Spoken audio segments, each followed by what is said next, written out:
Program brought to you by SpeakRight Consultancy, where this program is on Leaders Guide to Powerful Email Communication. At SpeakRight, we take pride in our complimentary sessions because we're not running your sales pitch, but rather we are providing you actual training where all of you get the chance to learn from our complimentary sessions, from the activities we are going to have later on. And you get the chance to ask us questions, and we'll see how we can help you with some of the questions that you have. Now, today, the program that we're running for you is specially crafted for leaders. And you might be wondering why such a program. I've been running email writing programs for many, many years. And by the end of my session, I would usually get requests from my clients where they tell me, Z, you run a very nice program, but can you please run this program for our leaders? And I asked them why. And they told me that, Z, most of the time, the biggest challenge that we have in our email communication comes from our leaders. The way they write their emails to us, the way they give us instructions, sometimes just make us feel that we want to resign. And this is true story, okay? I'm telling you a true story. Now, before I go further into my story, I'll be telling you a story from one of my participants. Before I go further, let me introduce to you myself. My name is Zeheera, as you can see on the screen. But it can be challenging for you to call out my name throughout this whole program, so you can call me Z, Z-E-E, throughout this whole program. I'm a professional English development and communication skill specialist focusing on email writing skills and also communication aspects. And these are among the organizations I've trained in the past, and I'm still training some of them up to this day. And I am also an author of Emailology, where the book Emailology compiles my years of experience observing the kind of mistakes that Malaysians make when it comes to email writing. Now, coming back to what I've mentioned just now, the story about how some of my participants complained to me about their leaders. This actually reminds me of one particular session that I conducted for one of our clients. It was 2 years ago, where I just completed my explanation on the languages that are being used in emails, how they can actually provoke certain kind of emotion in the recipient. Then during the break time, one of my participants came to me and she whispered to me. She said that, Z, this topic that you have brought up really reminds me of my challenge with my boss. And she told me that, Z, please keep this to yourself because my boss, she is in this program. So do not tell anything to her or to anyone. And I told her, all right, fine, you can trust me. You can tell me, what are the challenges that you face when you have to deal with your boss in terms of email? And she told me that I get very confused with my boss. When I face her in our meetings or in our daily interactions, she's fine. She's okay. She is completely a different person when she writes an email to me. And I asked her, how different is she in person and in writing? So my participant went on and told me that whenever she wrote me emails, I just feel that she doesn't like me. Whenever she writes email to me, it feels as if I've done everything wrong. Nothing that I've done is right. And whenever I get emails from her, I feel anxious. I feel stressed.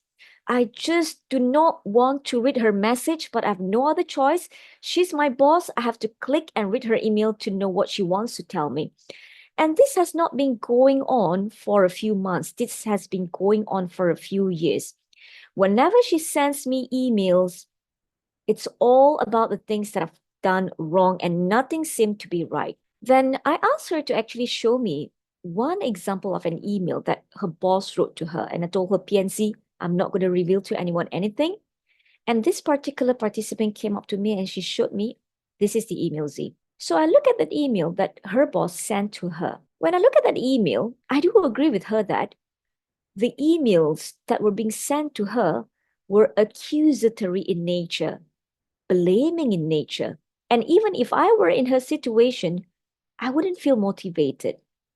But on the other hand, I can really see what is her boss's intention, what her boss wants to tell her in that email.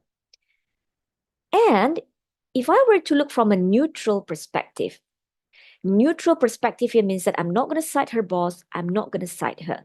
If I were to stand aloof, look at that email from a neutral perspective, what I am actually seeing is her boss has got some instructions and explanations.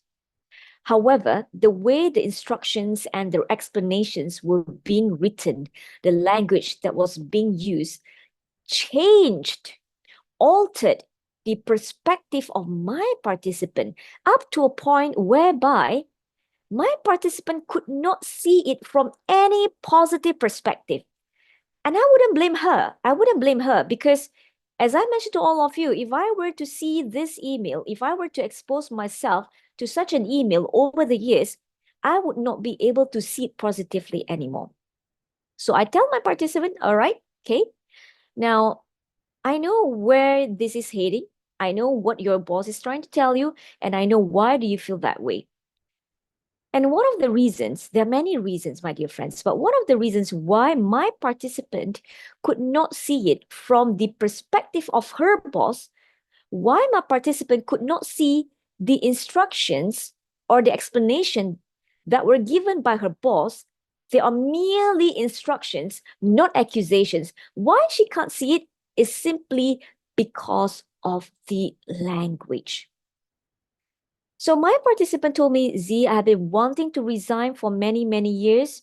I, in fact, came up to her and told her that, boss, I can't do this anymore. I want to resign.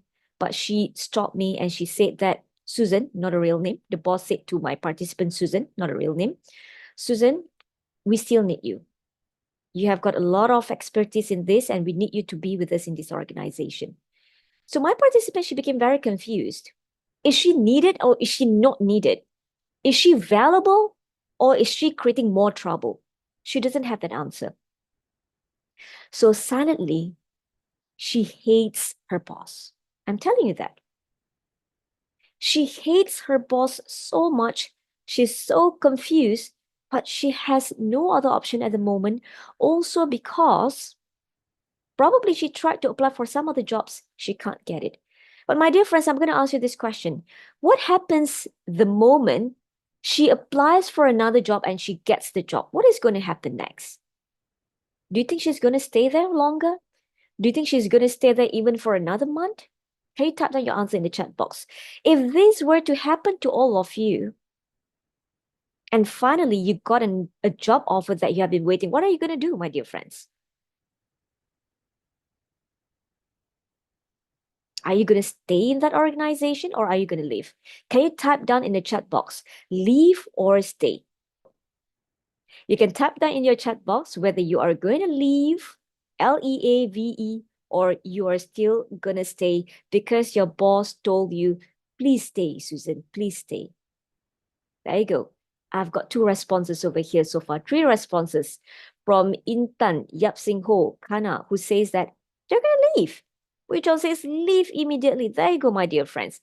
Now, this is something I want to bring to your awareness that we do not know what is in our employees' mind. They have gone through a lot, but the thing is they keep all things to themselves until one day when they get the very first opportunity to leave, they are going to leave. Now, this is one. And another one, another program, I had one participant who told me the same thing. And she said that, Z, thank you for running this program. My boss is in this program. I just can't stand the way she keeps on giving us instructions. I'm so annoyed, Z, but I'm holding myself because there's nothing that we can do. Whatever she wants us to do, we all do it. But we just do the most basic thing just to get her to stop from asking us further. Are we going to do extra? Nah, we're just going to do the bare minimum. Okay? So my dear friends, all these and many, many more are among the challenges that employees, they face at workplace where they have to deal with their bosses. And I'm talking about emails. How emails, when they are not written in a way that is very helpful, it is going to cause a lot of problem among employees. So my dear friends, there are 3 things that I'm going to cover in our session today. And all these 3 things, 3 parts of my program today are related to the language that we use in our email. So what are the three elements that I'm going to cover in my program today? The first element pertaining to language is, what is a language to reduce resistance and increase compliance among our employees? Number one. Now, the second one over here is, what is a language that we can use to boost productivity through emails? And the third one is, what is a language that we can use to connect ourselves as leaders with our employees? Okay, my dear friends, I want you to type down in the chat box. How many of you here are leaders? How many of you here are leaders? If you are a leader, even if you are leading one person, or even there is one person reporting to you, I want you to write down yes in the chat box. I want you to write down yes in the chat box. I want to see who are those who are present in my session today. If you are a leader, I want you to type down yes in the chat box. Pui Chang is a leader. Intan is a leader. What about the rest? What about Saraswati? What about Juntan? What about, thank you so much, Tiong Lim Chua, Saidatu Natra, Roslina, Ku Fei Ling. You're a leader. Thank you so much. What about Rev Raj? Are you there? Siu Pingu, Amar Aryani. We've got quite a number of participants. What about Grace Ong, Ling Teng? Are you a leader? Nurfasha, Nurfatasha, Rev Raj, you're a leader. Okay, right. Thank you so much. Now, Juntan, thank you so much. Amar Aryani, thank you so much for responding. At least I know all of you are together with me. Now, let's look into the first part of my program today, which is a language to reduce resistance and increase compliance. However, I want you to remember one thing, my dear friends, when we talk about reducing resistance and increasing compliance, we're not talking about the kind of compliance whereby your participants or your employees tell you, yes, boss, I'm going to do what you want me to do. No, we're not talking about that kind of compliance. Okay, so what is the kind of compliance that I'm talking about? Before that, ladies and gentlemen, if any one of you are using any of the annotate function and drawing on my board, please do not draw anything. I'm gonna delete all those marks because they are going to distract others. Okay, please do not use any annotate function at the moment. Okay, now let's look at the first part of our module, which is the language to reduce resistance and increase compliance. Now, when we talk about communication through emails, okay, how leaders communicate with leaders, how leaders communicate with their employees most of the time. If you look at this picture, it is self-explanatory that leaders would usually communicate as if they are from a higher position. Do you agree with me on that? Type a yes if you agree with this statement. Leaders would usually communicate with the employees as if they are speaking from a higher position. They are speaking from a position of a boss speaking to the employee. Do you agree with the statement? If you agree with the statement, please type down 1 in the chat box. Leaders communicate with the employees where they speak from a position that they are higher than their employees. They speak as if they are the bigger boss than their employees. Do you agree with this statement? It is not necessarily you. It can also be you dealing with your bosses or your general observation of how you observe other bosses speak to the employees. Do you agree with this, my dear friends? Type down 1 in the chat box. Type down 1 in the chat box. Do you agree that leaders communicate with the employees where they look at the position as the bigger person, as the big boss speaking to the employees? Roslina says yes. Rev says yes. Okay, now, most of the time, this is my observation. This is my observation.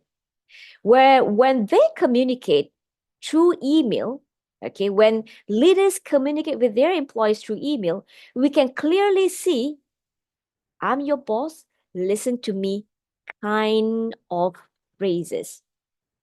I repeat, we could clearly see, I'm your boss, listen to me, kind of phrases. But I want you to put yourself in the position of your employees. All of you are employees to your bosses. Now, do you appreciate it whenever in your communication with your bosses, You always feel that you are the one who have to listen to your bosses. You are the one who have to do every single thing your boss wants you to do without having your say in it.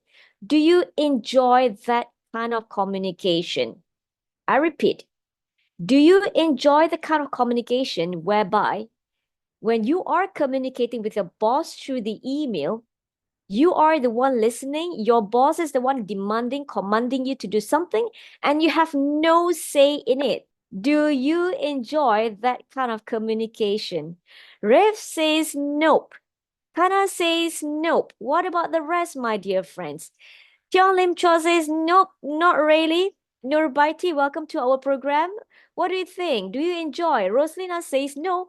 Ui Chong says no. Thank you so much for your responses. Intan says no. Exactly.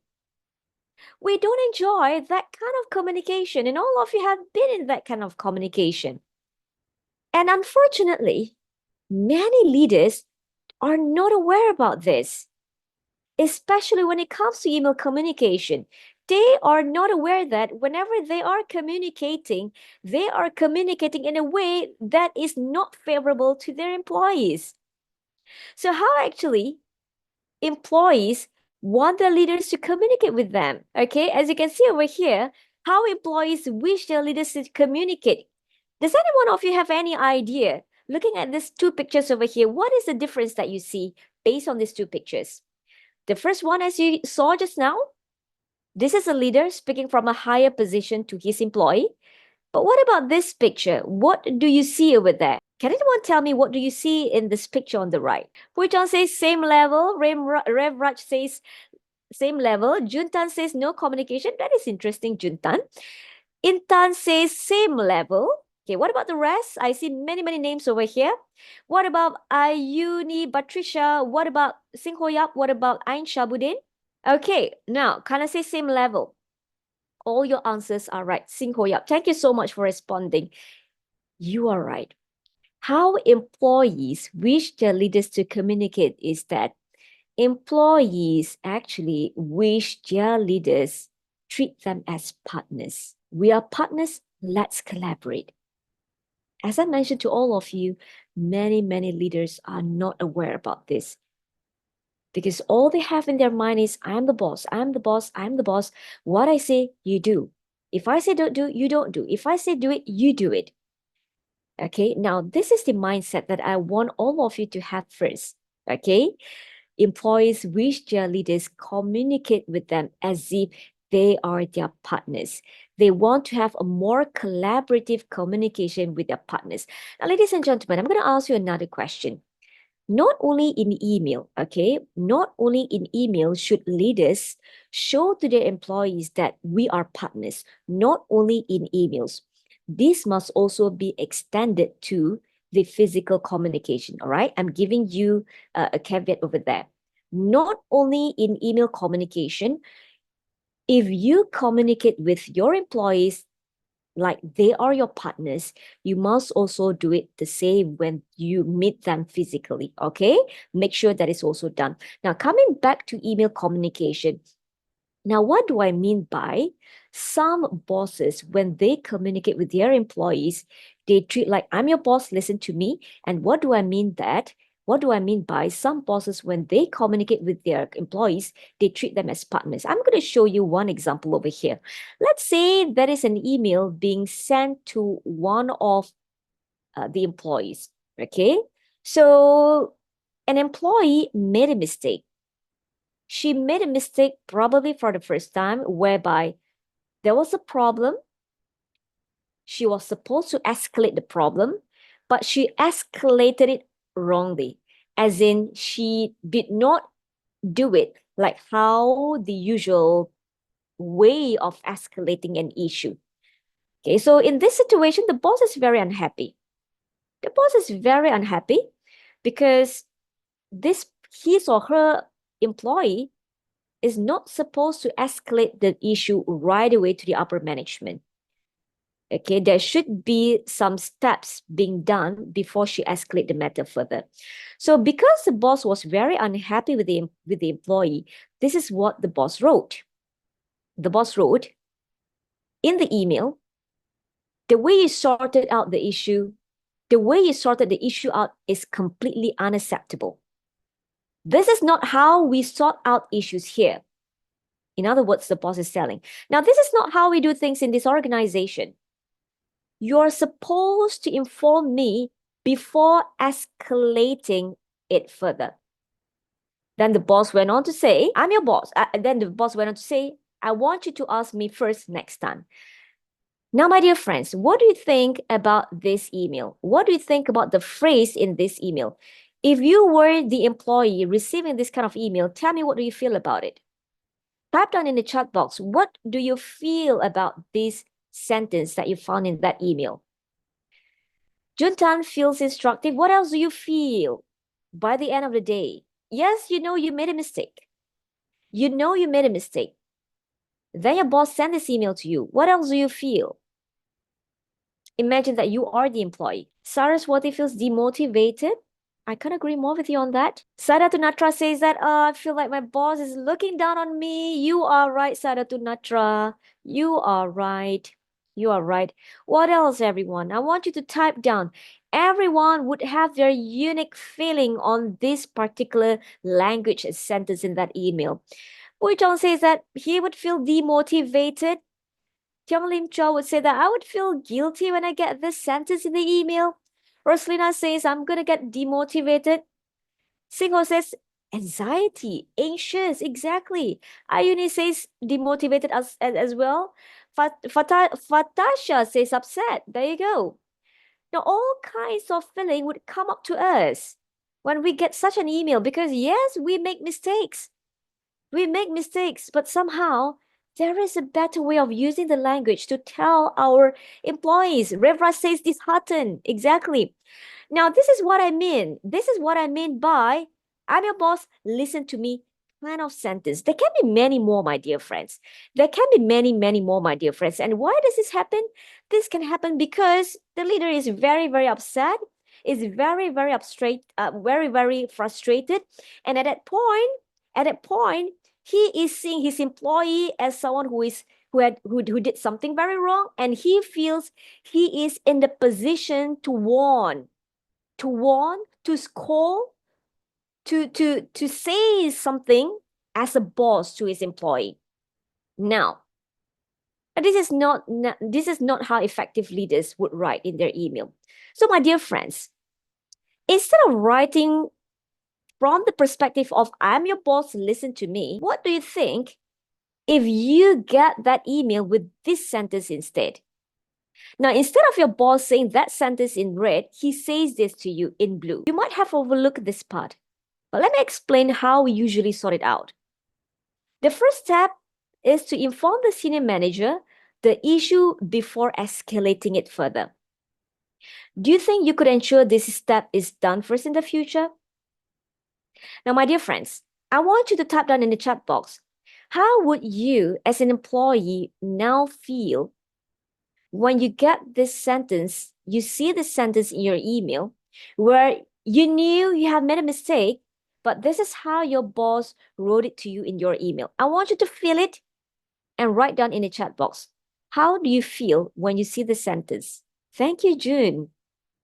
June says she feels supported. Come on, everyone. Write down your answers. I want to see what would you feel. And at the same time, this would actually allow others to also see what are the other emotions people feel when they get a sentence like this. June says she feels supported. What about the rest? What do you feel when your boss tells you you might have overlooked this part? But let me explain how we usually sort it out. The first step is to inform the senior manager the issue before escalating it further.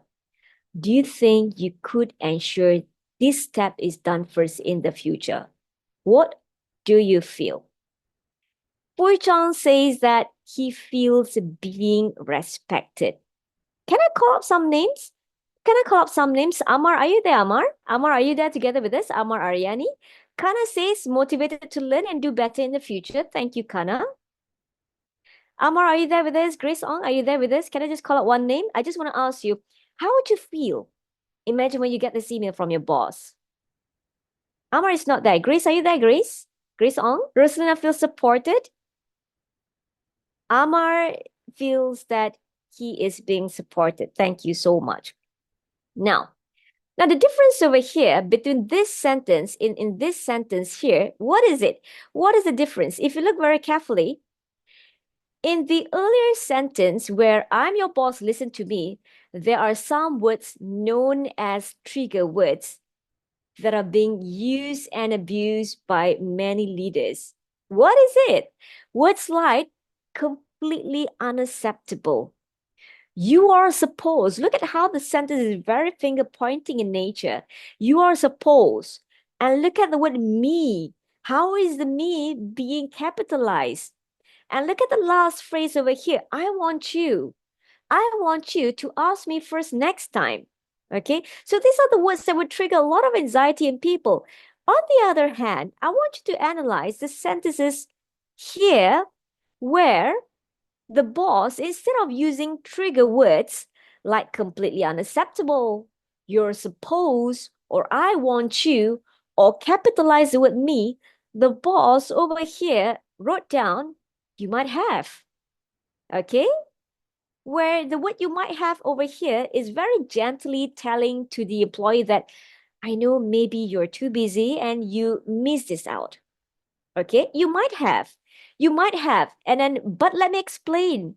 So over here, the boss, instead of putting himself from the position of a boss, expecting that his employee should do everything right from the beginning, the boss puts himself in the position of a mentor. Okay, let me explain. Your employees just love to look at these sentences because it is very supportive in nature. When your boss tells you, you might have overlooked this, but let me explain to you. Let me explain to you, puts you in a position of a mentor, okay? And look at the last sentence over here. Do you think you could? Now, this is very assuring. Don't you think so? Instead of the boss demanding you to do something right, your boss now puts you in the position whereby he is asking you, do you think you could ensure this step is done first in the future? Now, this is what I meant where bosses, instead of putting themselves from the position of a boss, I'm your boss, listen to me. When bosses put themselves in the position of a partner and making the language sounds more collaborative, they would be able to expect their employees to listen, willingly collaborate, and comply to them. But remember, my dear friends, when I speak about compliance, remember what I said.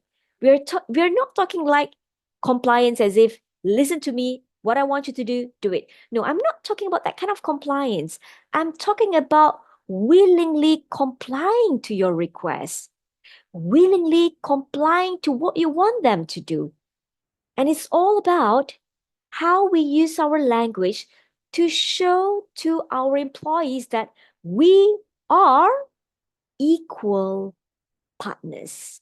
We are equal partners. Let's collaborate. Okay? Now, everyone, I want you to type that in the chat box. Thank you, Grace. Now, I want you to type that in the chat box. Are you able to follow me so far up to this point? If you are able to follow me, please type down yes in the chat box. I want to know how far are we progressing. But if you feel that Z, you're too fast, please type down slow. Please type down slow, all right? If you're following well with me, type down yes. Thank you so much. I'm getting responses over here.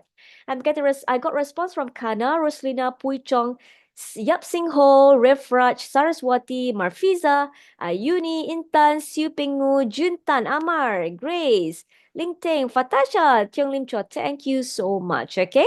So first step, everyone.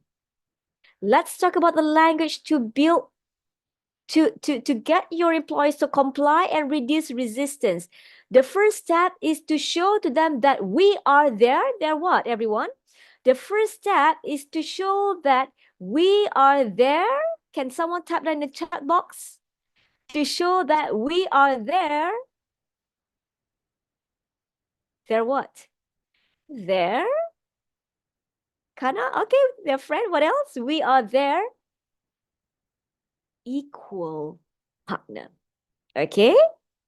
We are their equal partner. Okay, now, so let's do a very short activity on this to make sure that you know what I meant by showing to employees that we are their equal partner. Okay? Now, we're going to do a very short activity, and this activity, I want all of you to take part in it. We would see a lot of different sentences. There would be very, very different sentences.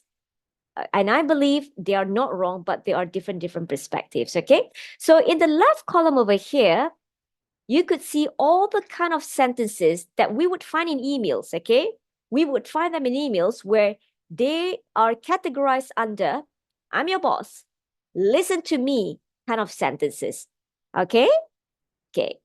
Now on your right, you will see a column whereby I want you to tell me what are the kind of sentences that makes you sound like you are telling to your employees that, hey, we are partners, let's collaborate.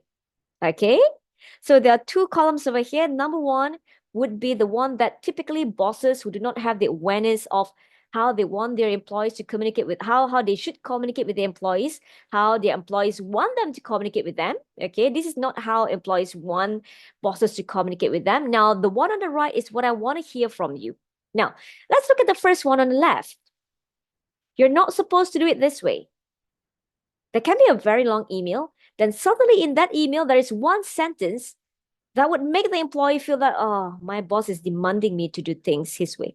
You're not supposed to do it this way. Look at the word you're not supposed. Now, that is accusatory in nature.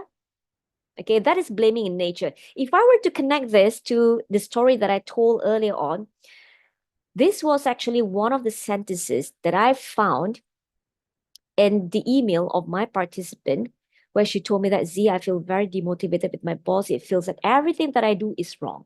Okay, there are many others, but I'm showing you one of it, not only in the case of that participant, but many other cases. All right. So instead of saying you're not supposed to do it this way, what are an example of a sentence that a boss could use to show we are partners, let's collaborate? I'm going to start first. I'm going to show you one.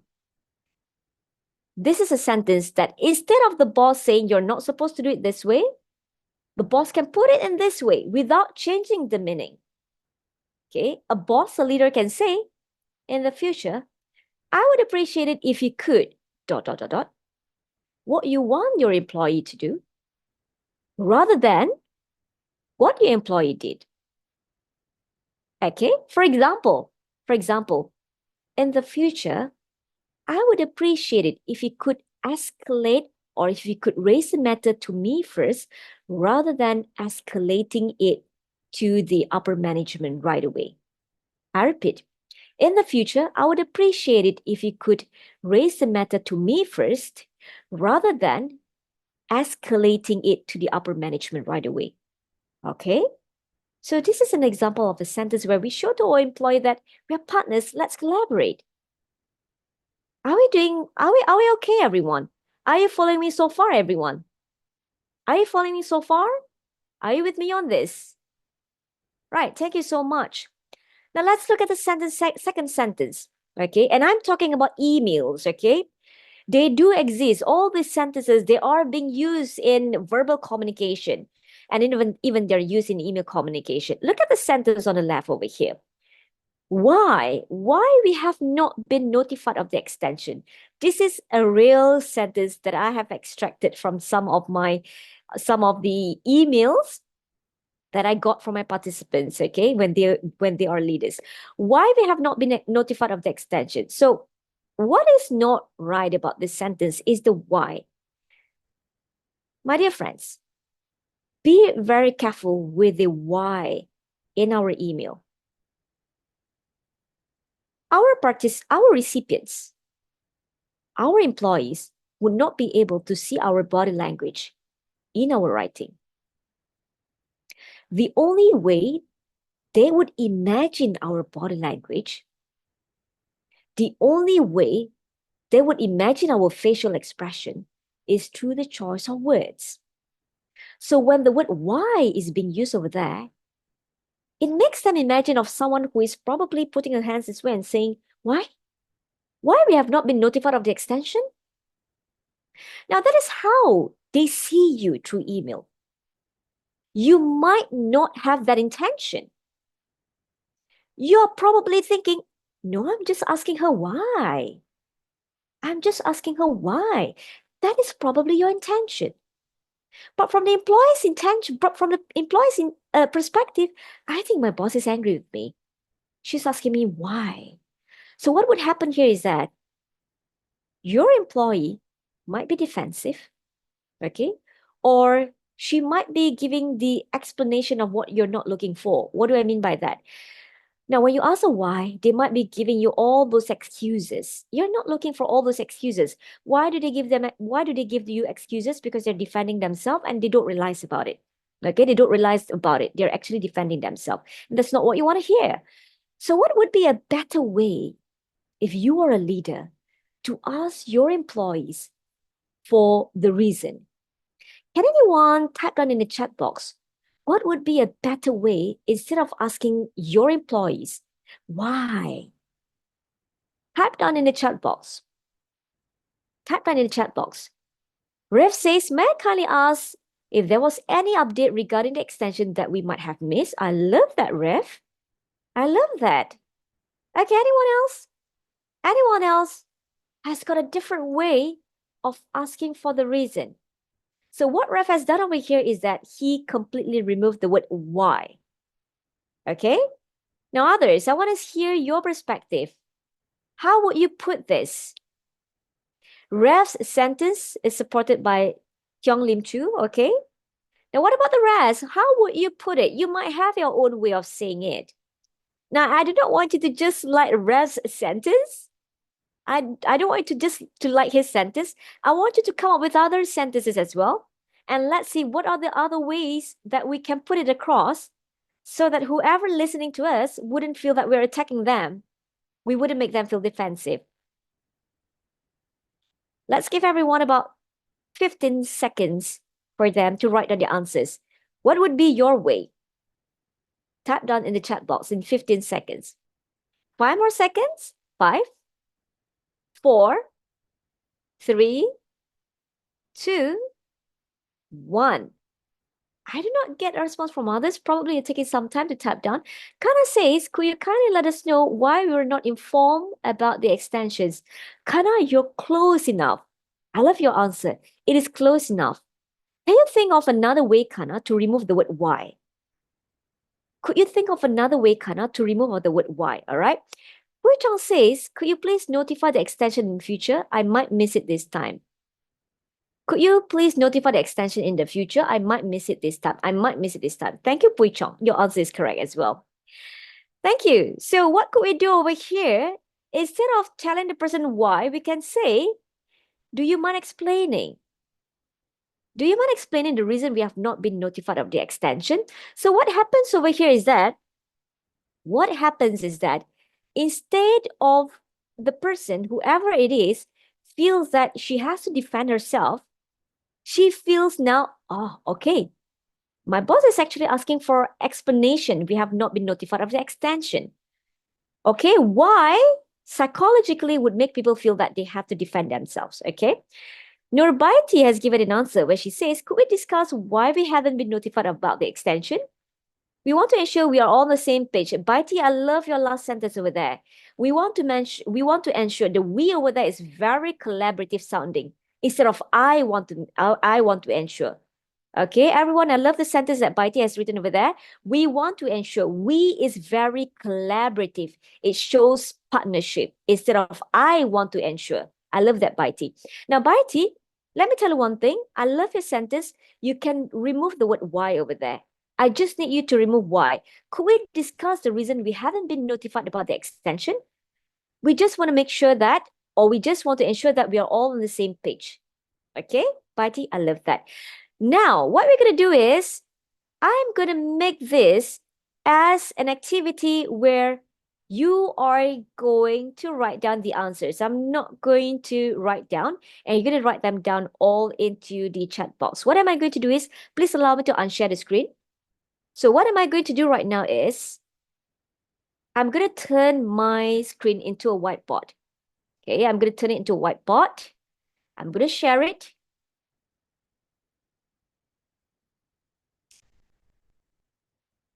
Okay, now what you see over here is, imagine that we are in a classroom and this is a whiteboard, okay? So look at number 3, number 4, and number 5. I want to hear from you.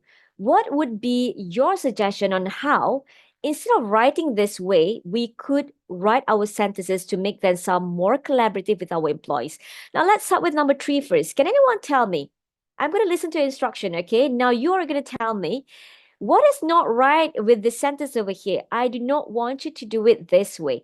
What is not right? Can you tell me what is not right so that I can highlight the part that is not right in red? Type it in the chat box. What is not right with that sentence over here? Aha. I see answers. Pui Chong says I. Juntan says do not want. The same goes to Tiong Lim Chua. Roslina. Yap Sim Ho. Yap Sing Ho. Revraj. This way. Ayuni says I do not want. Intan says I do not want. You are right. This whole sentence over here is problematic. It's very commanding in nature. So I'm going to highlight this as red. Please let Christopher know if any one of you want the slides, okay? We are more than happy to give you the slides, to share with you the slides, okay? So I do not want you. Now, this sentence over here is the boss and employee kind of sentence. It's very demanding, commanding in nature. It makes your employee feel disrespected. It shows that you're the bigger person and it's not collaborative. So my dear friends, if you were to receive an email that says, I do not want you to do it this way, how do you wish your boss would write it to you so that it sounds more collaborative? It sounds like we are having a partnership. We are partners. Can you suggest in the chat box? Type your answers, as many as possible. There would be a lot of amazing answers, okay? I do not know how many I'm going to collect them, but I'm just going to select a few. Could you please consider trying a different approach? There's one from Rev. Keep them coming. Thank you, Rev. Could you please consider trying a different approach? Okay. What about the rest? Leaders language. There is another way to do it. Let's do this. Okay. I see the word let's do this. Okay. We are moving towards the sign of collaboration. Wei Pui Chan says appreciate you do it. Appreciate if you could do it. Like how? Okay. June says, may I share with you my opinion on how to do it better? June, I love that. I love that, June. Now, since this is an email, June, if you were to send an email which stops that way, then it's going to take time for the person to reply back and say, yes, please share. So, June, after you have written, may I share with you my opinion on how to do it better? Right after that sentence, you are going to write down how it can be done better. Okay? All right, I love it, June. Sarah says, I would prefer if you could approach it differently. Okay? Intan says, sorry, I might miss out explaining on this matter last time. Could you please kindly move forward, ... Intan, I love your earlier sentence, okay, whereby you tell the person that probably it is you who missed out explaining about how it is supposed to be done. And now you're telling her how you think it could be done. All right, I love that. Intan, especially your earlier sentence, it is more collaborative. Okay, Rev says, I would prefer if we could approach this a different way. Rev is trying a second time. I love that, Rev, as well. Sing Ho says, we have a better way to do it this rather than doing it this way. Okay, right. Okay, so I'm going to take one answer. I'm going to take one, the one that Yap Sing Ho has written over there. Okay, and I'm going to combine it with another person. Okay. Amar says, may I give my suggestion so you can do it in a better way? I love that. Okay. Okay, I'm going to take one from, whose sentence is this? Okay, this is Amar's sentence. May I give my suggestion so you can do it better the next, so you can do it better, so you can do it in the better way? Okay, then I'm going to combine it with, okay, Yap Sing Ho's sentence. I'm going to take the second part of Yap Sing Ho's sentence where he used the word let's, okay? May I give my suggestion so you can do it in the better way? Okay, let's do it this way, where I suggest you to. Okay, so what happens over here is, not only I'm combining Amar's sentence with Yap Sing Ho's sentence, what am I showing over here? What am I showing over here is that you as a leader is not demanding your employee to do something, but you are giving your suggestion so that your employee don't feel that you're putting your terms on them. And number two, look at the word let's do it this way, where I suggest you to do what? You're inviting them by using the word let's. Okay, all right? Now, let's go on to the next one. Thank you so much. I love your responses. Please maintain this response in the future in two and other activities, okay? Now, another one here is you don't get my whole point in the last email. Yeah, maybe as a boss, you have explained to your employee, but now your employee got back to you and she did something completely different, or she explained something completely different, and you feel that, oh my goodness, she's not getting it. Now look at the sentence over here. Can you tell me what is not right in this sentence? What is not right in the sentence that makes it feel as if you are the bigger person demanding your employee to do things according to your way? And let me tell you, these are the sentences that I've seen. And these are the sentences that leaders are using them, especially when leaders themselves are under pressure. Can you tell me what is not right about this sentence over here? We are here, okay? What is not right about this sentence, my dear friends?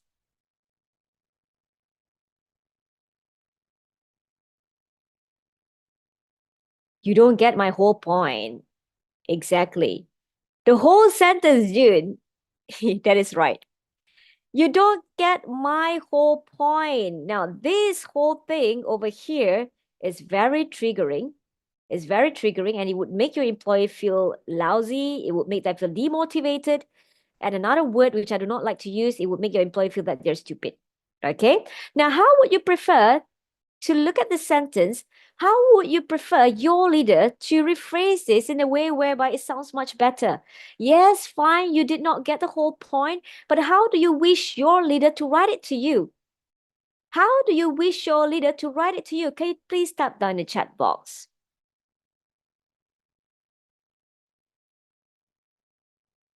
How do you wish your leader to write it to you? Type down in the chat box. Ralph says, it seems I may not have communicated my point clearly in my last email. Let me take a moment to clarify and we discuss it further. Lovely, Rach. I lovely that Ralph. I find this lovely, Ref. Somehow all those become tongue twisted for me. I love it, Ref. Okay. June says, perhaps we should sit down to discuss together the matter. June is taking it physically. Love that. Tiana says, you may have missed out some points in the last email. Let us discuss further. Kyung, I love the let us discuss further. Marfiza says, could I clarify further the matter?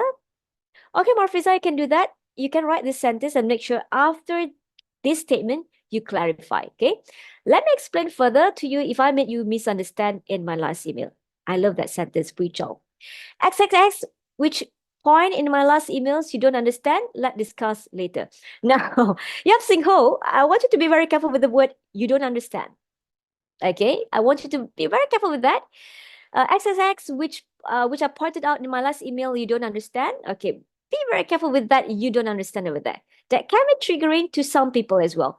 Ayuni says, could we discuss and clarify further on this? Right. Ayuni, after that sentence, you're going to clarify straight. There may have been some misunderstanding in my last email. So let me clarify further. I love this. So let me clarify further. I'm going to select one. Okay, we see beautiful answers over here. Tan Ling Teng says, maybe my message was not clear to you. Let me clarify. I love this. So you're showing that we are partners. I might have missed something out, but let me clarify. So this is actually you explaining it again, right? Probably there is something not right in your message, or probably he is the one who doesn't get it right. But whatever it is, remember, you are partners, okay? As much as you do not want someone to demand you, that's how you're going to do it to others as well. I'm going to select one. Okay, I'm going to select one answer. I'm going to take this one from Li Wei Pui Chong. Okay, what Li Wei Pui Chong has written over here. Okay, Pui Chong is a he or is a she? I hope I got you right. Is a he or she over here? It's a she. So Pui Chong has written over here. She has written over here. Let me explain further to you if I made you misunderstood in my last email. Thank you so much. Okay, a little bit of grammar if you want to correct it if I make you misunderstand. Okay, because made after that will be followed by infinitive. If I made you confused, if I made you okay, sorry, if I made you misunderstand, if I misunderstood you, let me explain further. If I made you misunderstand in my last email, okay, all right. Now the last one over here, don't delay this anymore. Sometimes we as bosses, we become worried. People delay something and we become anxious and we put it in our words when we tell people, don't delay this anymore. What is not right about this sentence? Can any one of you please point out what is not right with this sentence?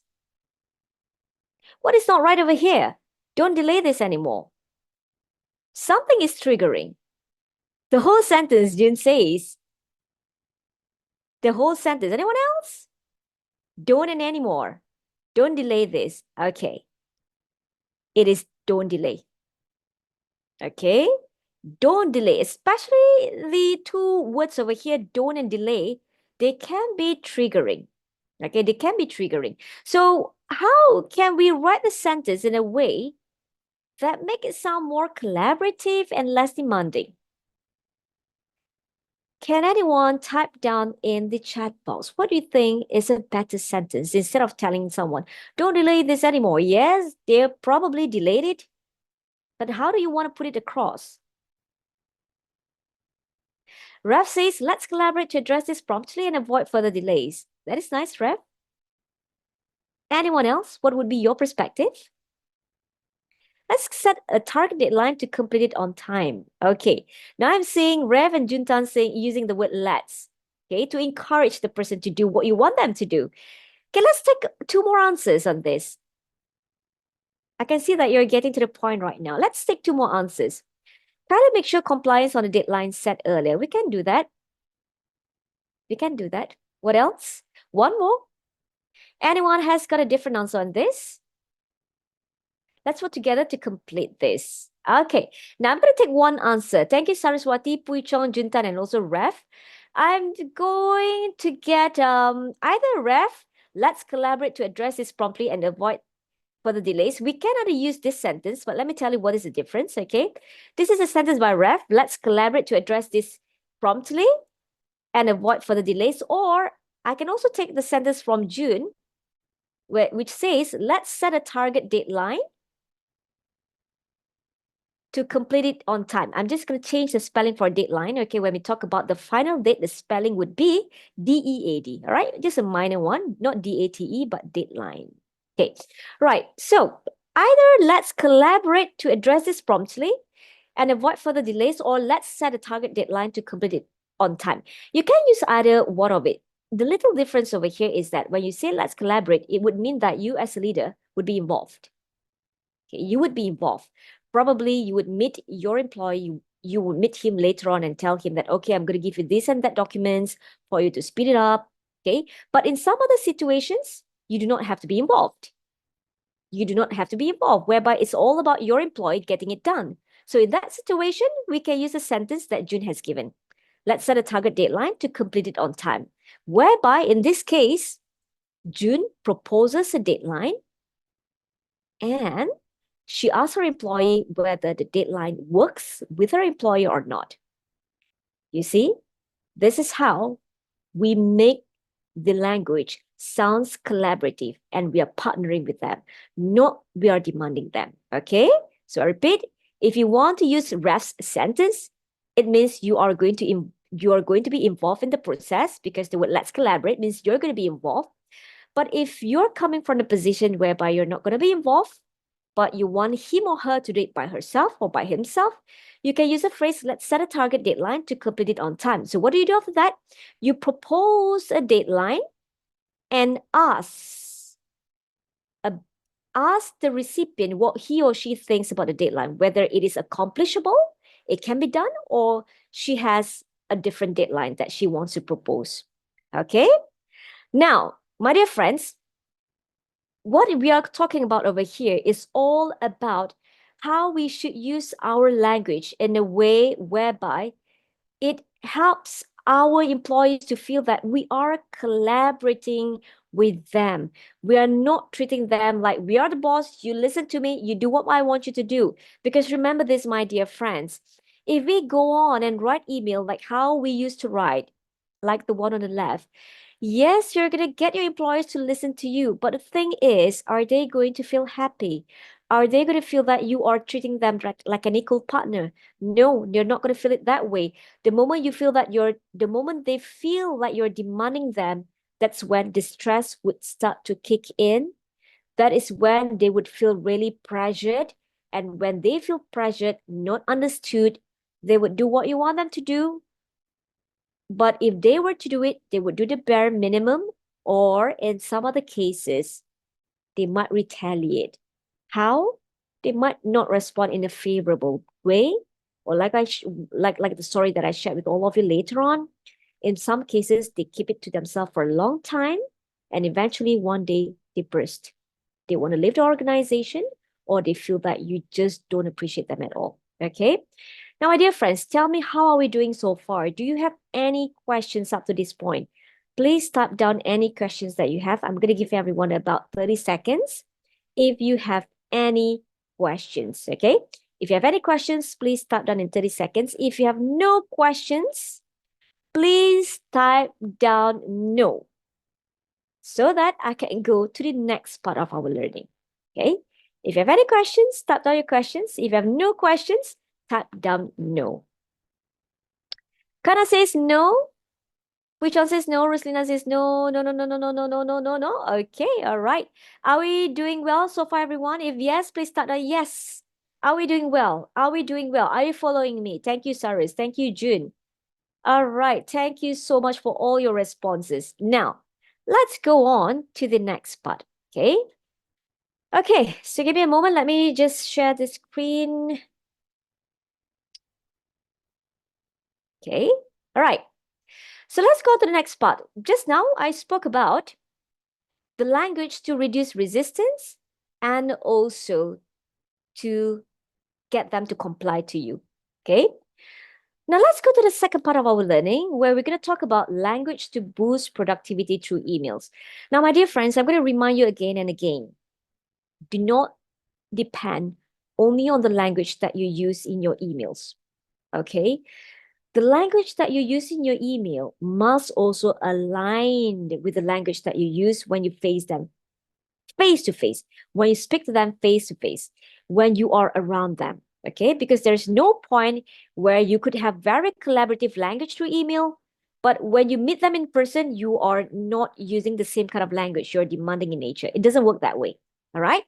Now, I'm going to get all of you to go into the next module. Let's go together into the next module, which is the language to boost productivity through emails.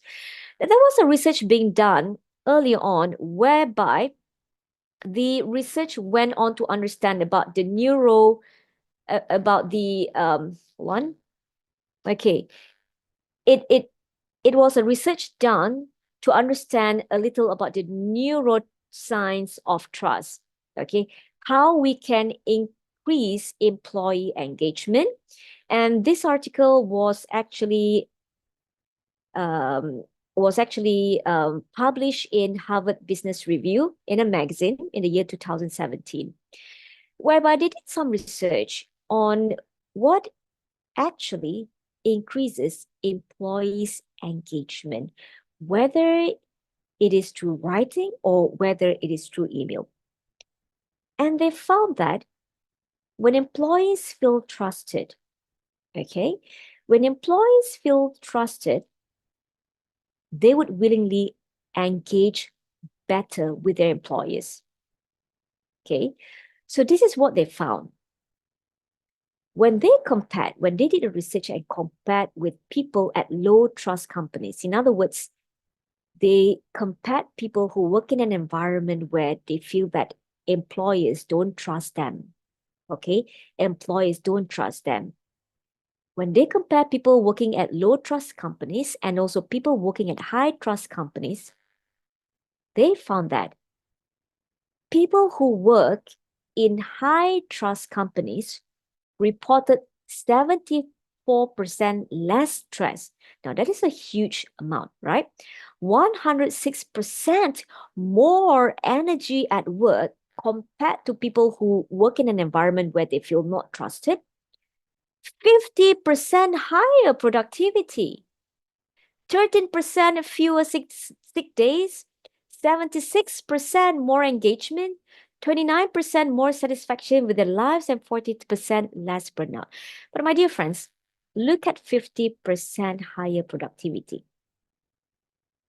In other words, in a simple way, if you show trust to your employees, whether it is through your actions, through your words, email, or verbally, they would actually feel more motivated to get more things done for you.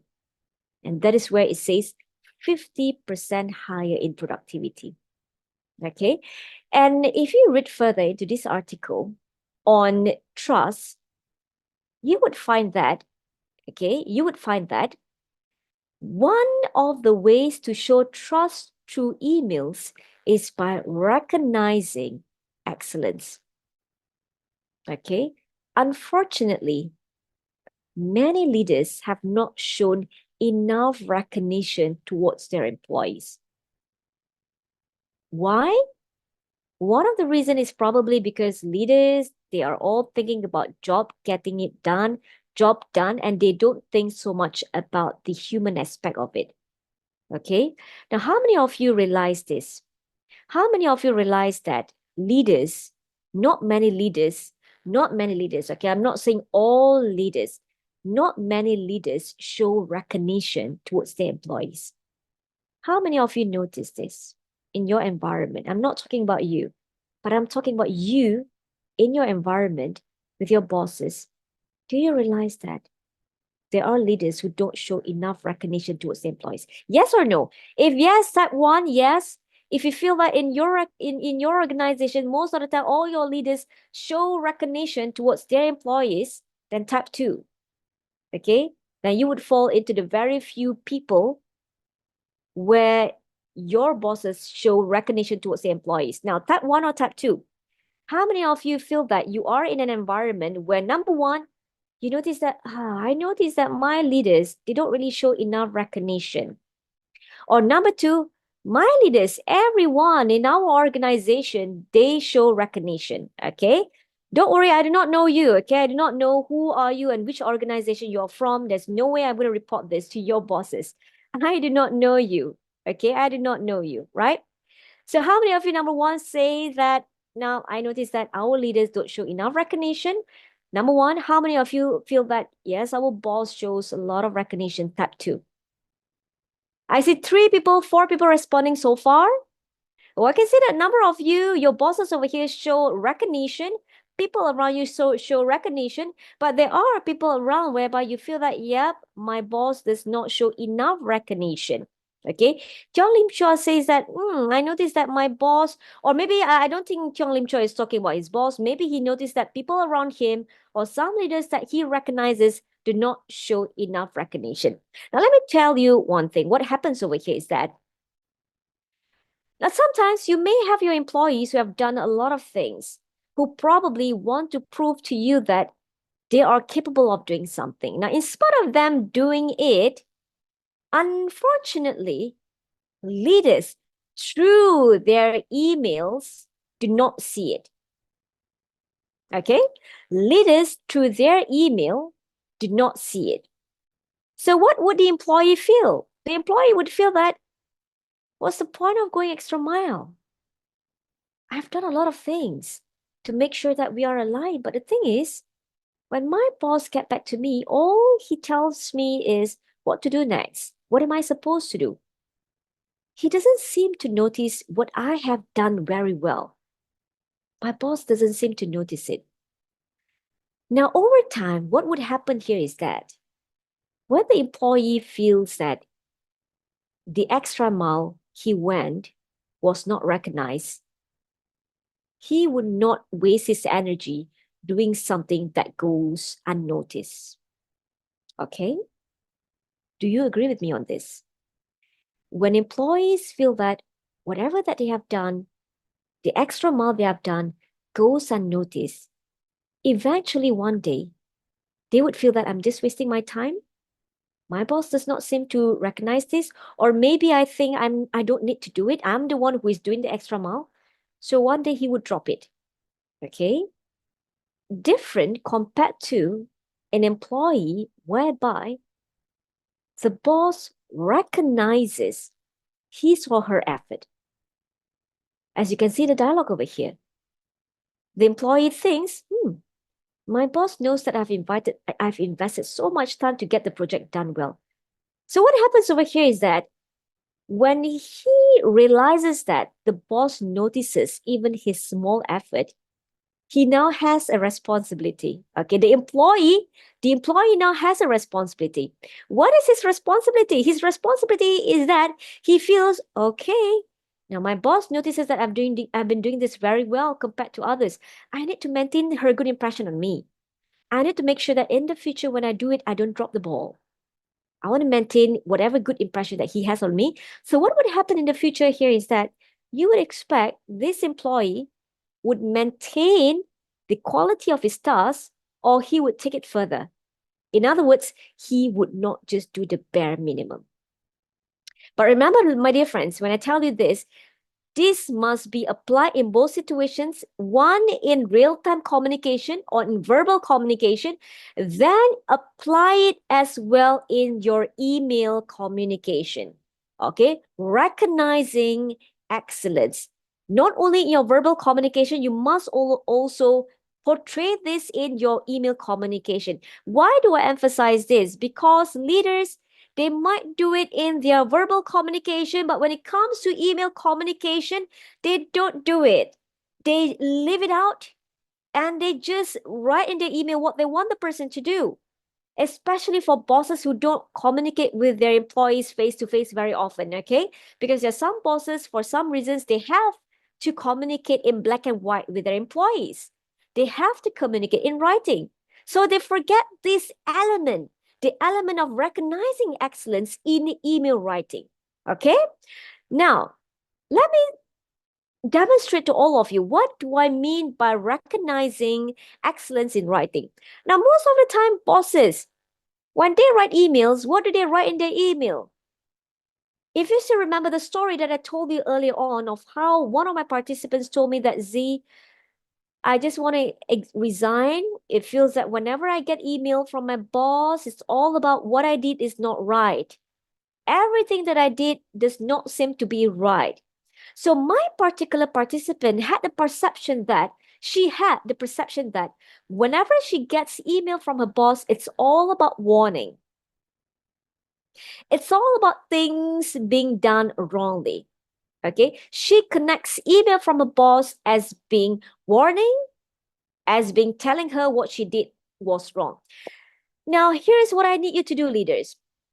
Instead of using your email as a medium to deliver warning, as a medium to tell your employees what they did was not right, I want you to transform your email as a medium for you to recognize their excellence. How can you do it? It's not rocket science, my dear friends. Take your time. Take your time off out of your schedule. When your employee has done something very well, write them an email that sounds like this. I'm going to read this email. I want you to listen to it. Hi, Paul. I truly appreciate the commitment you have shown in ensuring the project you are leading goes as planned. Yes, we had some hiccups along the way, and I can see you work all your way out to reduce the impact, hence making sure we are back on track. Thank you one more time. Thank you, and one more time, well done.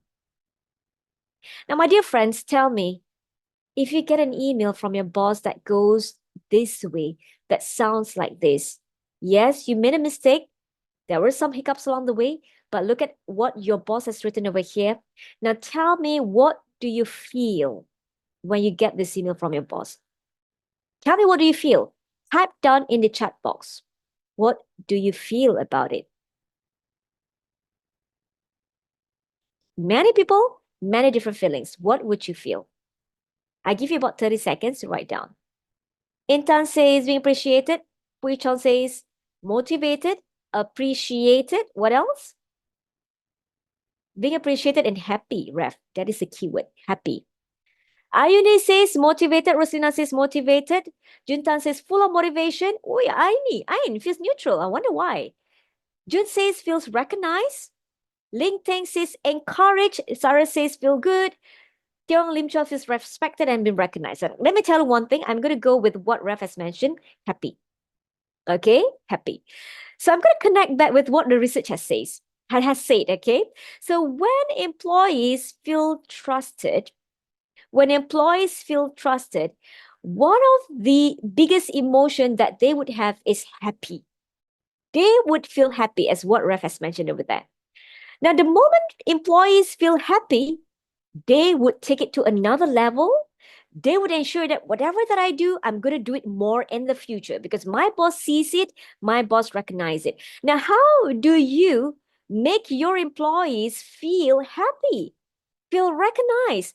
Now, it's not a mere sentence like keep it up. No, it's not that kind of sentence.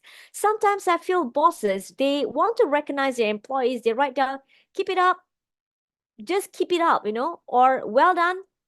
Now, all this do not really bring that emotion in your employees. Yes, it does make your employee feel good, but the thing is, when you want to make your employees feel happy through your writing, you need to be specific in what is it that they did very well.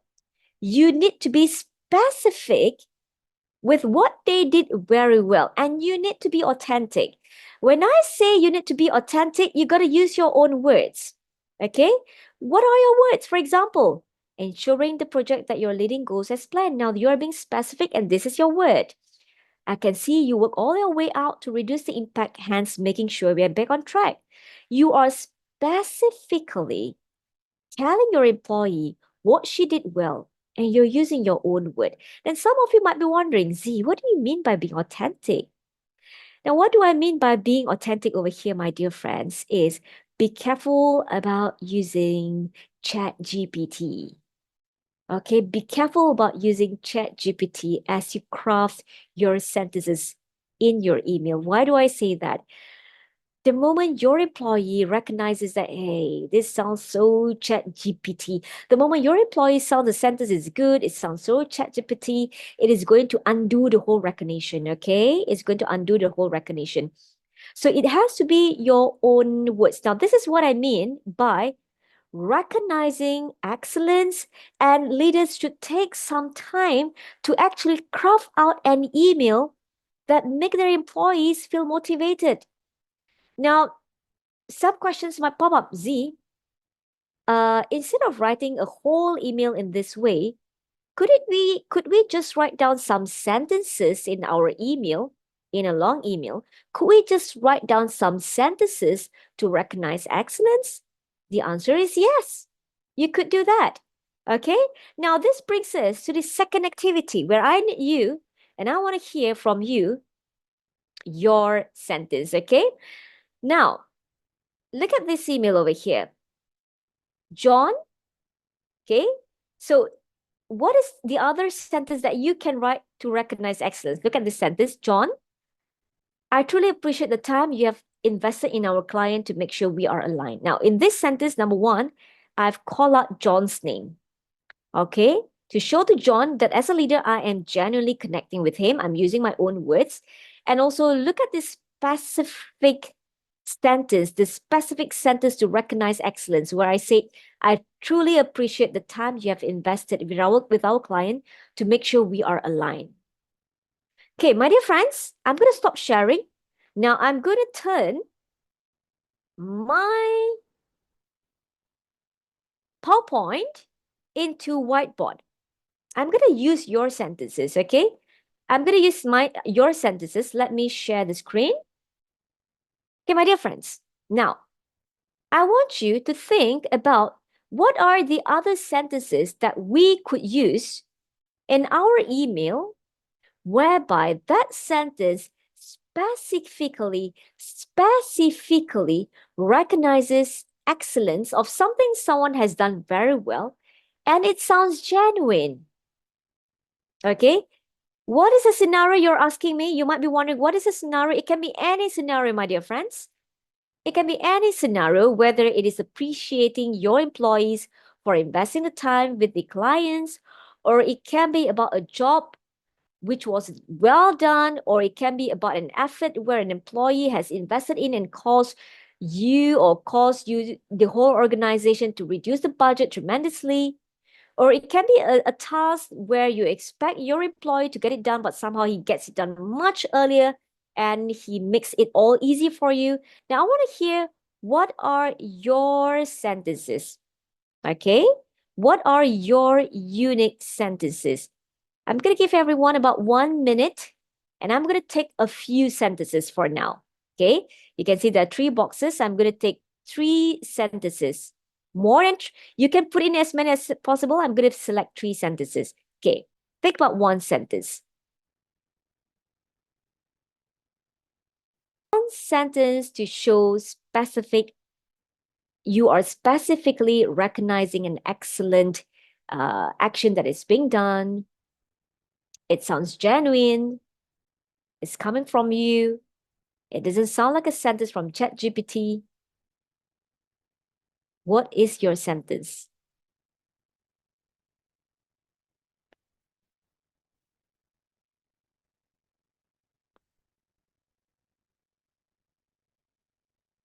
Anyone? Or you have not thought about it?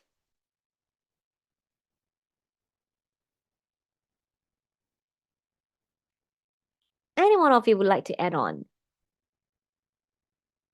If none, I can write down the answer, but it would be from me.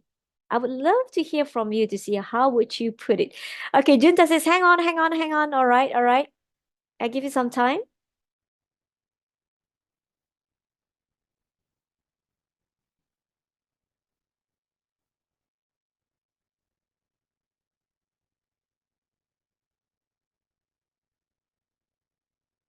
Ah, no wonder. We have got long sentences, so love this. Let's read at all the sentences, okay? Wei Pui Chong has written over there, I truly appreciate about your prompt action on this method that made the entire process went smoothly. You did an excellent job. Thank you so much. Okay, what I see very specific about Pui Chong's sentence over there is about your prompt action on this method that made the entire process went smoothly. That is very specific. Thank you, Pui Chong. Now I'm going to see this next sentence by Marfiza. I'm proud to acknowledge and recognize your commitment and effort in successfully completing the project ahead of the deadline. Now, the part that specifically recognizes excellence here is successfully completing the project ahead of the deadline by Marfiza. Okay, thank you, Marfiza.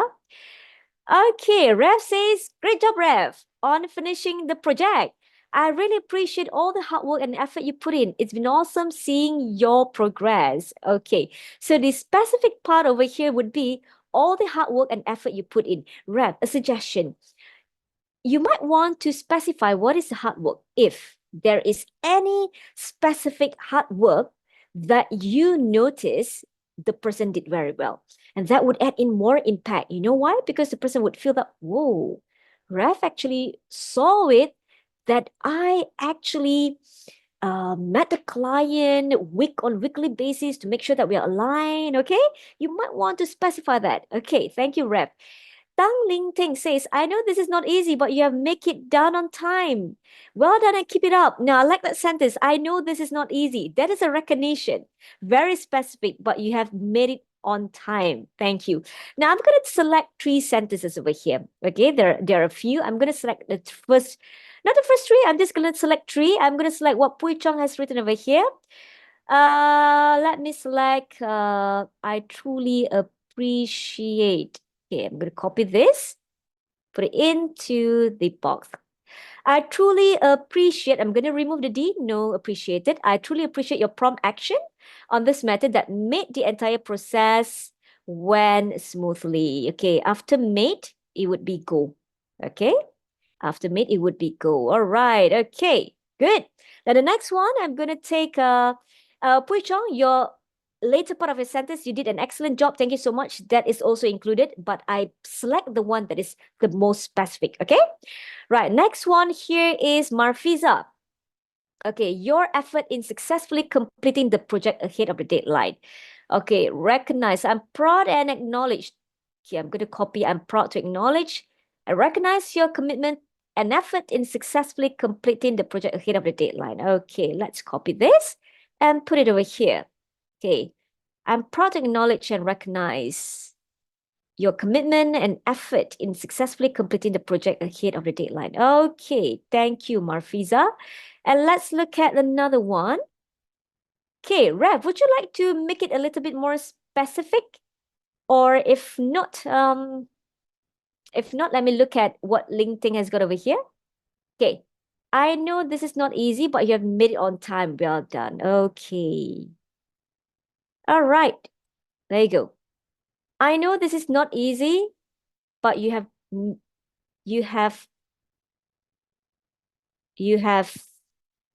completed it on time. Okay, like congratulations and whatnot. Now, this is the part where you are specifically recognizing their effort. Okay, so what is the point we're learning this, my dear friends? Remember this. We may use all the sentences sometimes in meetings verbally, but leaders forget that if you do not communicate, regularly with your employees through verbal communication, please make it a point for you to recognize what they have done very well and do it through email. After all, email is an official way of communicating. So when you put this in writing, when you put all your praises, your recognition in writing, it sounds like an official recognition that you're giving to your employees. In some cases, they would remember this for a long time. You know why? Because when we hear something versus when we see something, we would remember it much better when we see it. Okay, because it is captured in the form of an image in our mind, and it goes a long way. Your employees would feel that you take some time to recognize your excellence, even though it is just a short sentence to an email. All right. My dear friends, how are you following up so far? Are you following with me very well? Are you able to follow me? If yes, please tap down yes in the chat box. If you feel that I'm going fast, please let me know so that I can slow down. If you want me to repeat anything, please tap down in the chat box. So yes means that you're able to follow me, okay? Are you learning anything up to this point, my dear friends? Are you learning anything up to this point that you can apply in your email? Of course, there are a lot more. There are a lot more that you can actually learn from this program. But because it is a 2-hour program, we are giving you the small portion of the whole 2-day program, okay? Thank you so much for your responses.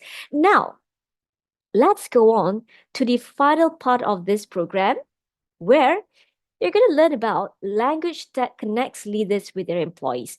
Now, when we talk about connecting, okay, when we talk about language that connect with employees, what we're talking about over here is we need to use the kind of language that assists our employees to actually understand our instructions better. All right? We're talking about the kind of language that assists our employees to understand our language much better. And that message, that language actually gets them into action. They can connect well with us and it gets them into action. Okay, they take action, in other words. Now, this is actually one of the chapters in my book. In my book, Emailology, it is one of the final chapters where in the chapter of my book, Emailology, I wrote a topic on speaking the language of our recipient. So whatever language that we write in our email, it should be closely similar to the language that our recipient uses.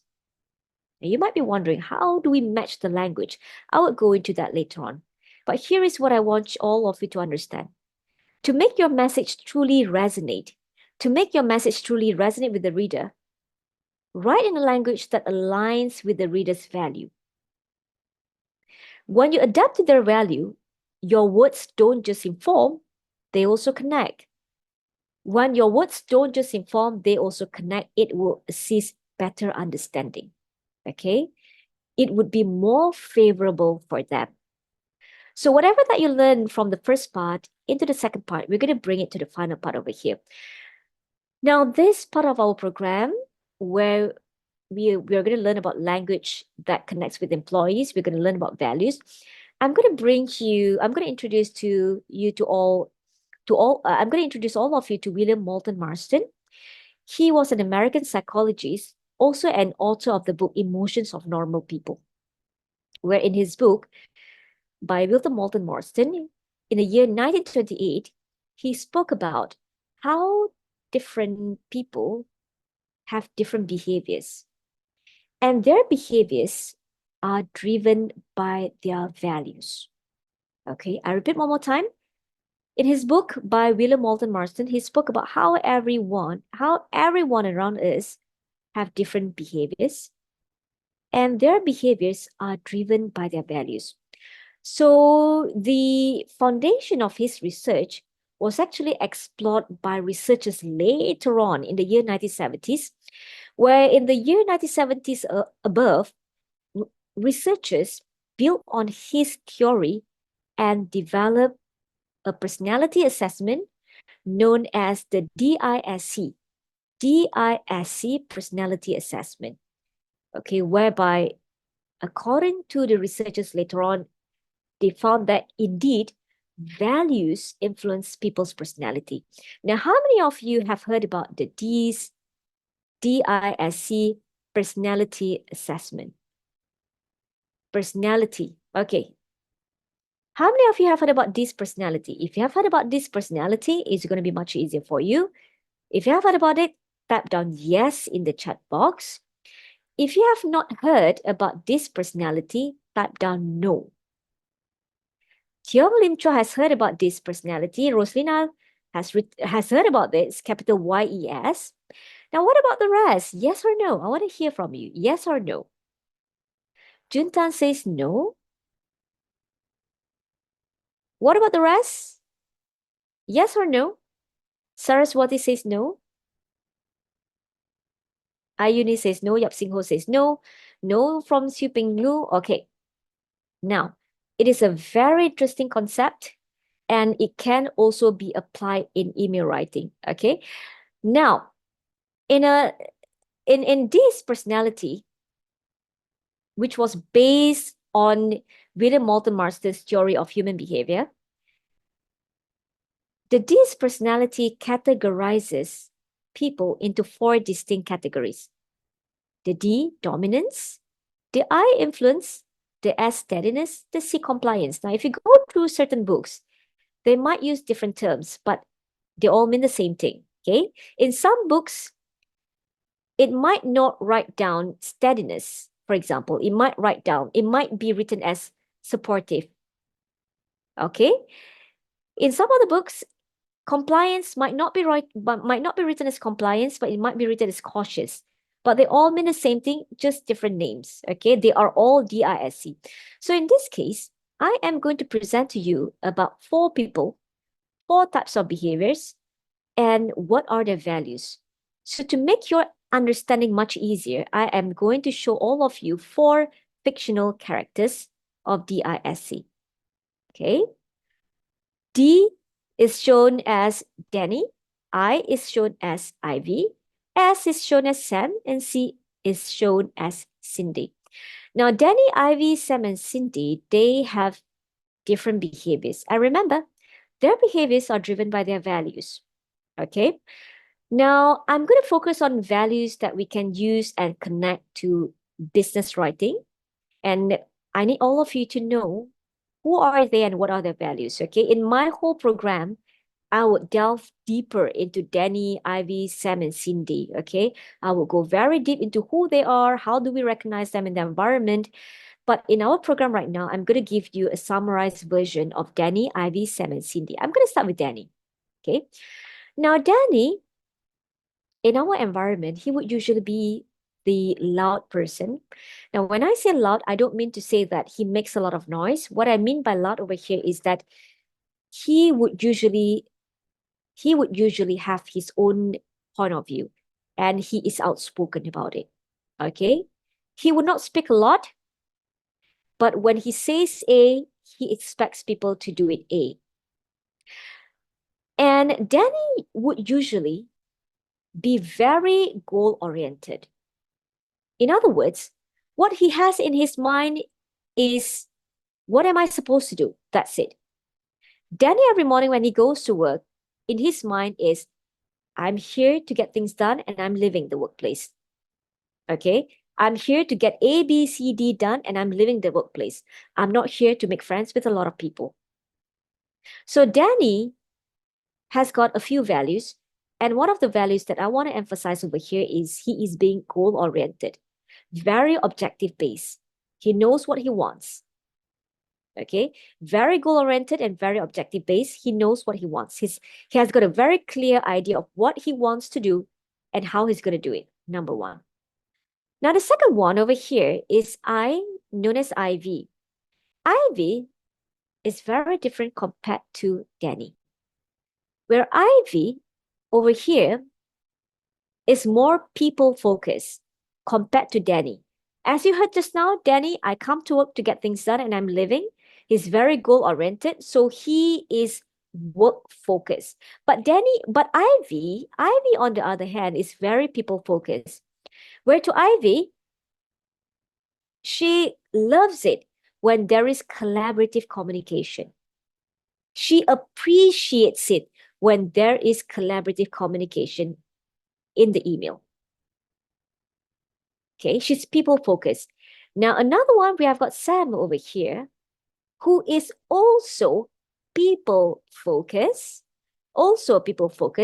almost the same as Ivy, but Sam is not as loud as Ivy. Ivy would be the cheerful kind of person, very talkative, loves to mix around.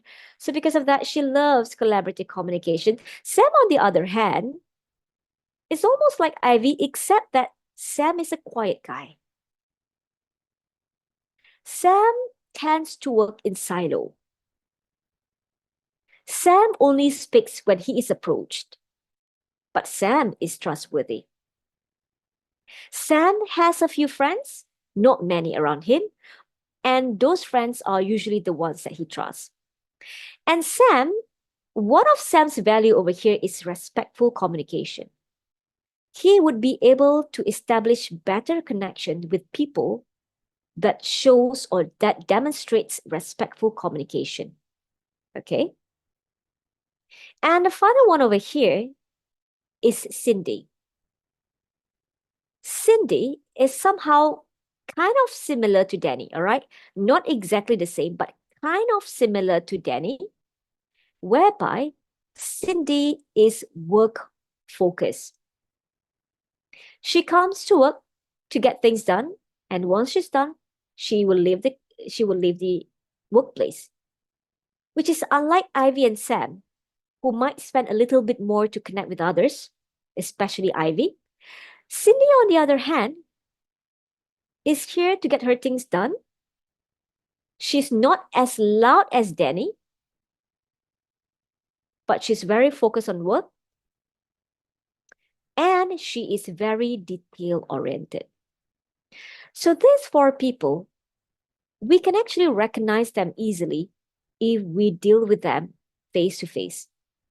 How do we recognize them? Number one, very confident, straight to the point. Yes, yes. No is a no.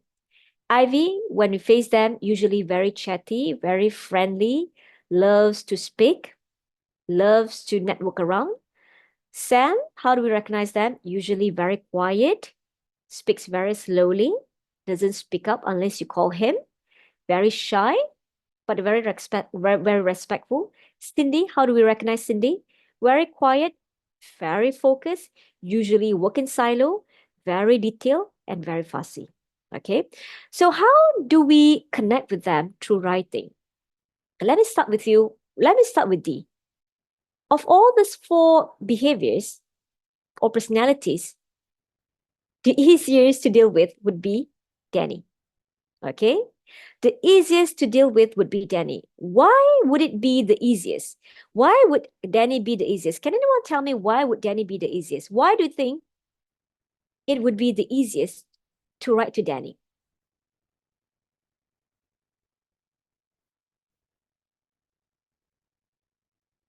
Why do you think speaking to Danny would be the easiest? What do you think about this? I'm not going to give the answer yet. I want you to think a little. Intan says he's more focused on the goal, on the job. Okay, thank you, Intan. Anyone else? Why do you think it is the easiest to communicate in writing to Danny?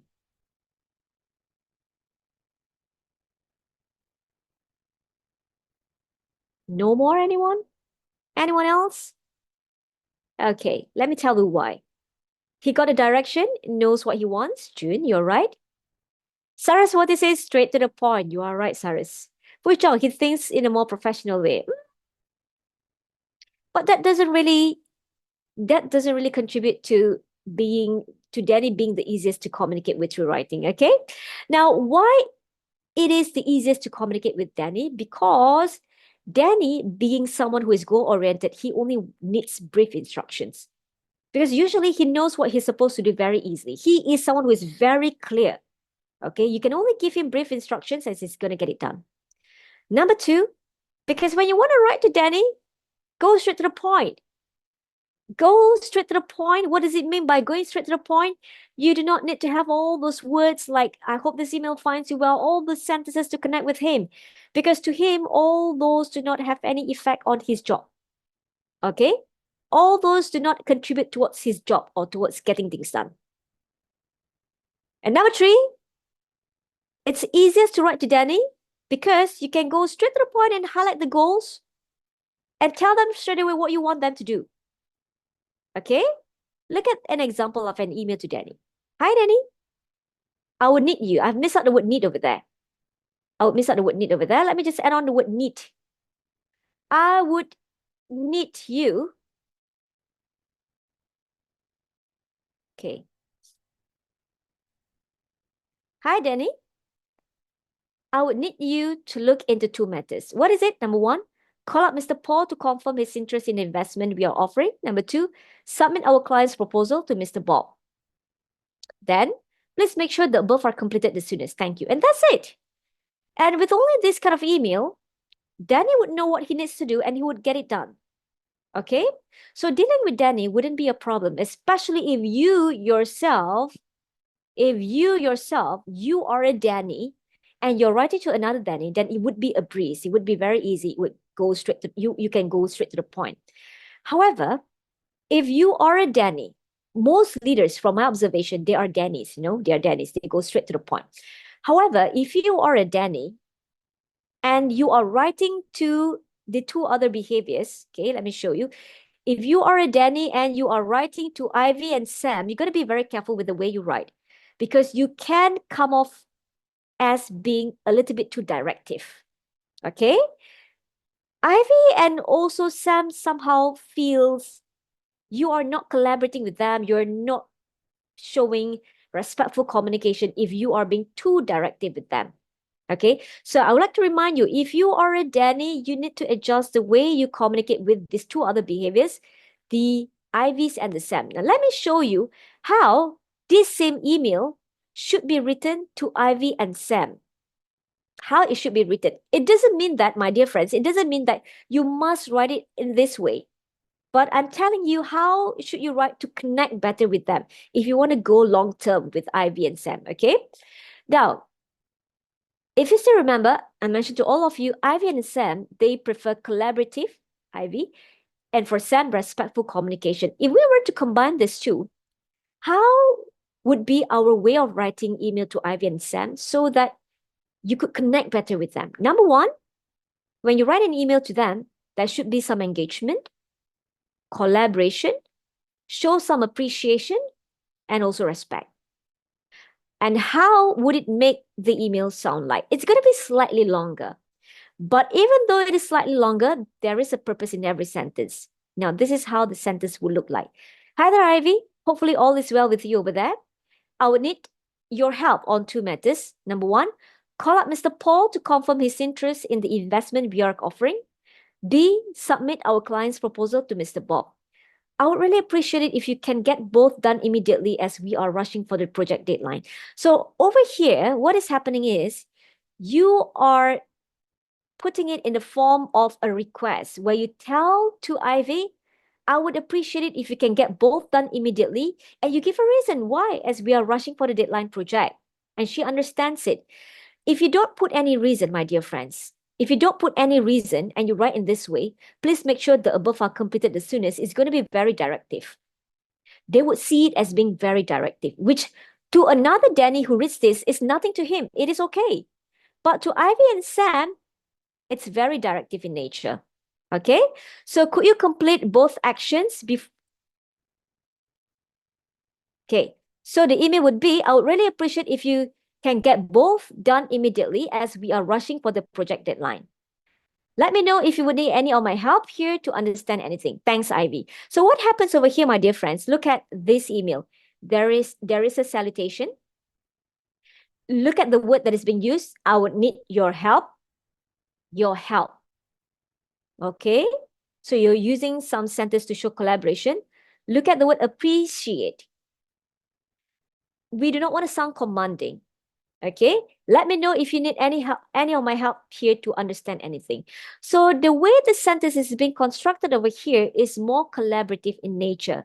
And please take note, especially if you are a Danny, be very careful with the tone that you are writing to people like Abby and Sam, because we want to go a long way with them. And trust me, this is from my years of observation.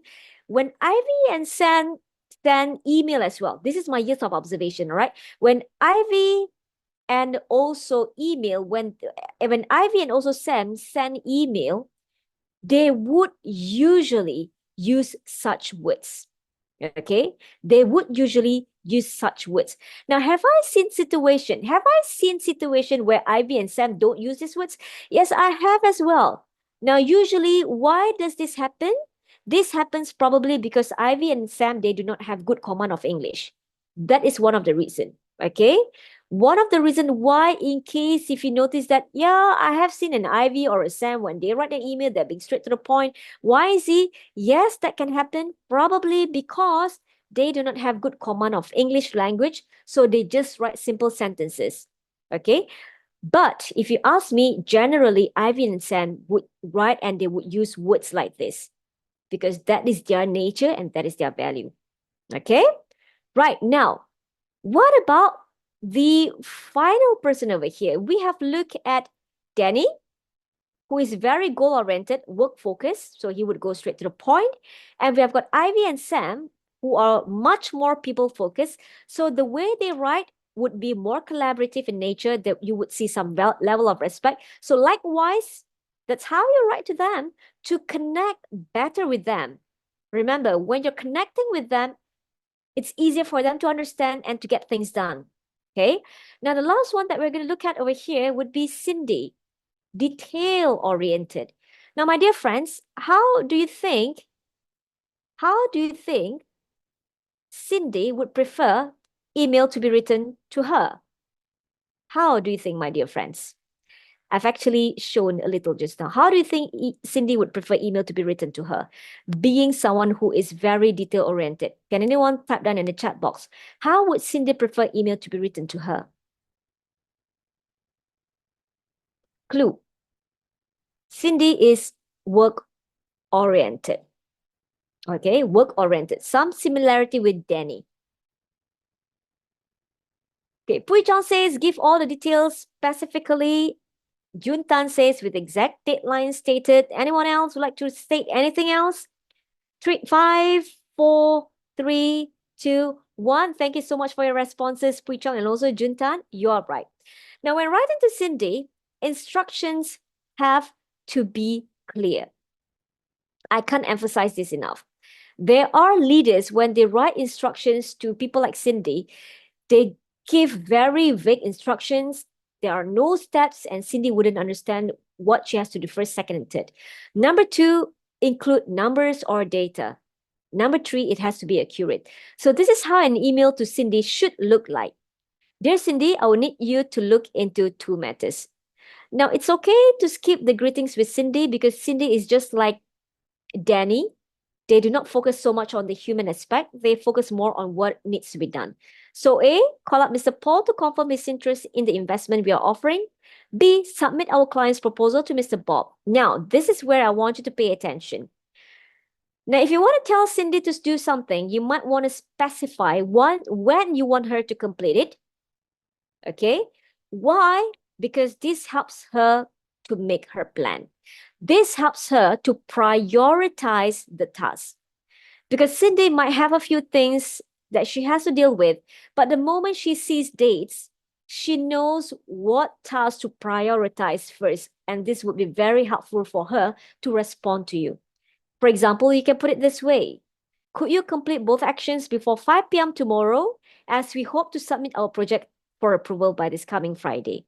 Now, if you see over here, there are two timelines. Number one, Cindy understands, okay, her boss wants to submit the project for approval by this coming Friday. So she would see, okay, this looks like very urgent because today is Wednesday. So my boss needs this from me by 5 p.m. tomorrow. So she would be able to prioritize the task and plan accordingly. Okay.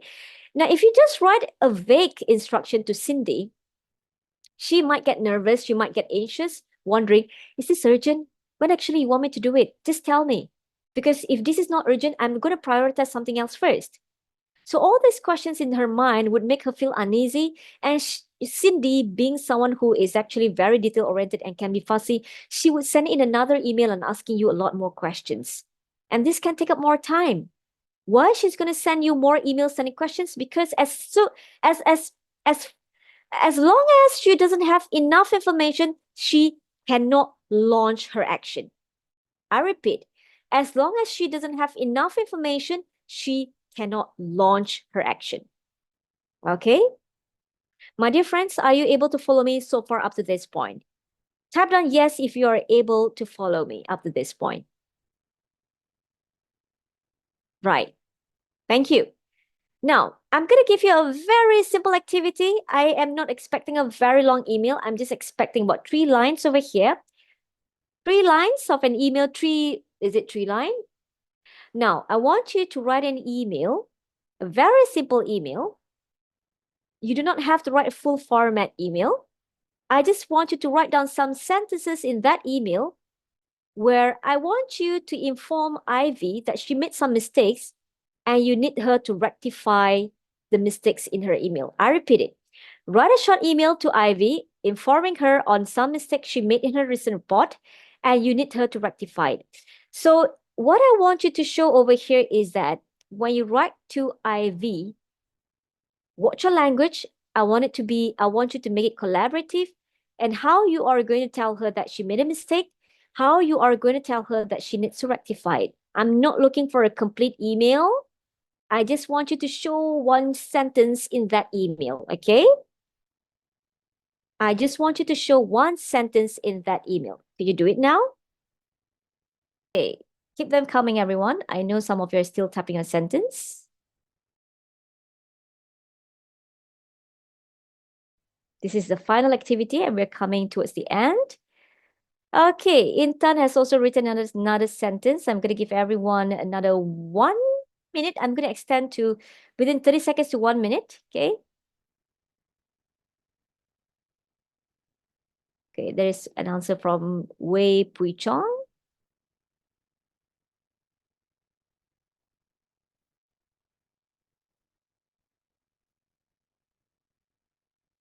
Okay. All right. I'm going to take up some answers over here. Roslina has written over there. I reviewed your recent report and noticed a small mistake that needs to be rectified. Roslina, probably you could continue further from that sentence, okay? Intan has written, hi, Avi, thank you for your effort in preparing the report. All right, thank you for your effort. Now, that is showing collaboration and appreciation. Good job, Intan. However, I found few parts that needs to be a few parts that need to be amended. Could you please, right? Could you please and resubmit? Thank you for your kind support always. All right, collaboration is there. Thank you, Intan.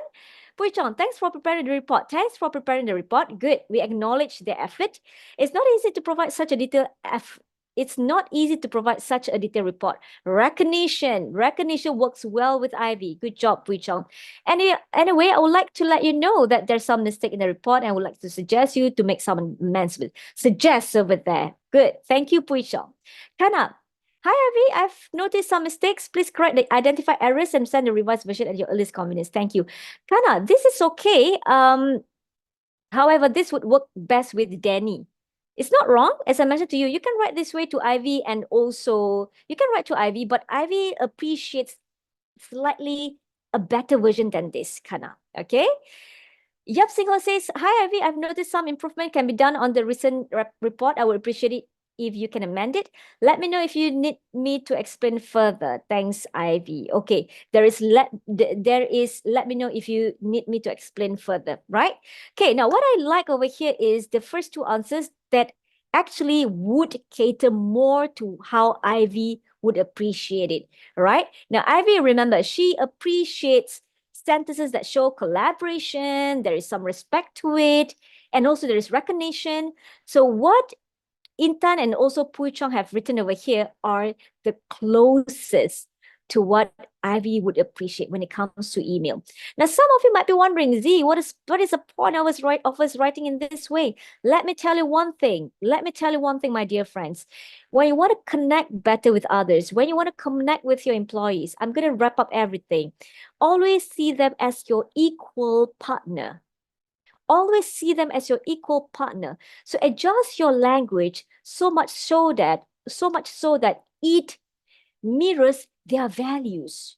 Okay, adjust your language so much so that it mirrors their values. Okay, so thank you very much, everyone. I'm going to summarize our whole program today. We are well on time. So a summary of Leaders' Guide to Powerful Email Communication. Number one, remember this.